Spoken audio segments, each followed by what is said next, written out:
والسلام صلى الله على محمد صلى الله عليه وسلم.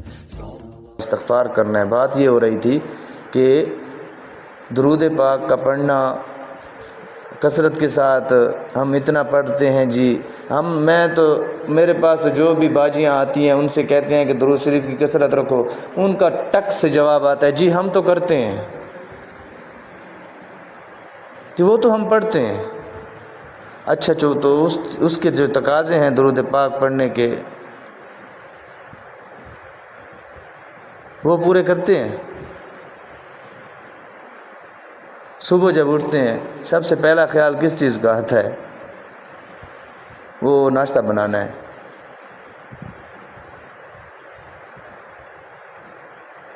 سنت کا طریقہ اٹھنے کا وہ کسی کو بھی پتہ نہیں ہے، اللہ معاف کرے.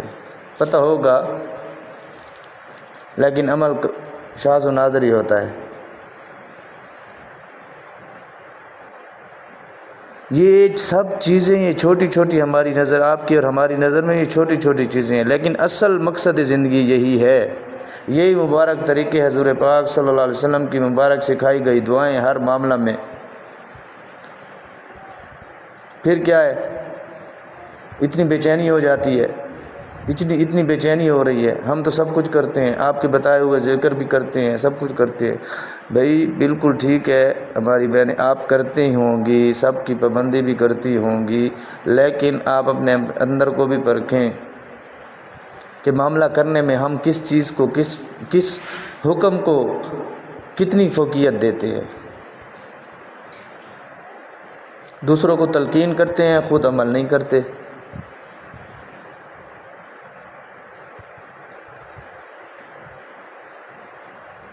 پہلے بھی کئی دفعہ عرض کیا کہ حضرات صحابہ کرام رضوان اللہ تعالیٰ علیہم اجمعین بہت مبارک جماعت، شاگردان رسول اللہ صلی اللہ علیہ وسلم. آج ہم کہیں نا کہ فلاں کس کا خلیفہ ہے، اچھا وہ اتنے بڑے اللہ والے کا خلیفہ ہے، ماشاءاللہ ماشاءاللہ. اچھا اتنی بڑی گدی کا جانشین ہے، ماشاءاللہ ماشاءاللہ. اچھا اتنے بڑے مدرسے سے فارغ التحصیل ہے، سند تحصیل اس نے حاصل کی، ماشاءاللہ. اس مدرسے میں ماشاءاللہ اس کس کا شاگرد ہے؟ اچھا جی مولانا طارق جمیل صاحب کا شاگرد ہے، ماشاءاللہ ماشاءاللہ. اچھا فلاں عالم شیخ الحدیث صاحب کا شاگرد ہے، ماشاءاللہ ماشاءاللہ. او بھائی حضرات صحابہ کرام رضوان اللہ تعالیٰ علیہم اجمعین ڈائریکٹ شاگرد ہیں سرکار دو جہاں صلی اللہ علیہ وسلم کے، ڈائریکٹ مرید ہیں سرکار دو جہاں صلی اللہ علیہ وسلم کے. انہوں نے اپنی زندگیاں کس طرح گزاری؟ جنگ کے اس میں تھے، میدان جنگ میں تھے. اب ان کو شکست ہو رہی تھی حضرات صحابہ کرام رضوان اللہ تعالیٰ علیہم اجمعین کو. وہ ایک دوسرے کو دیکھنے لگ گئے. وہ اتنا اپنے پیارے محبوب استاد صلی اللہ علیہ وسلم کے فرمان پر ان کو اتنا کامل یقین تھا کہ وہ ایک دوسرے سے کہنے لگ گئے کہ یار یہ کیا، ہمیں تو سرکار صلی اللہ علیہ وسلم فرما گئے کہ تم جاؤ گے، تمہاری کامیابیاں ہوں گی، فتوحات ہوں گی، نصر من اللہ و فتح قریب، نصرت خداوندی تمہاری شامل حال ہوگی. ہماری تو یہ ابھی تو شکست ہونے والی ہے ہمیں.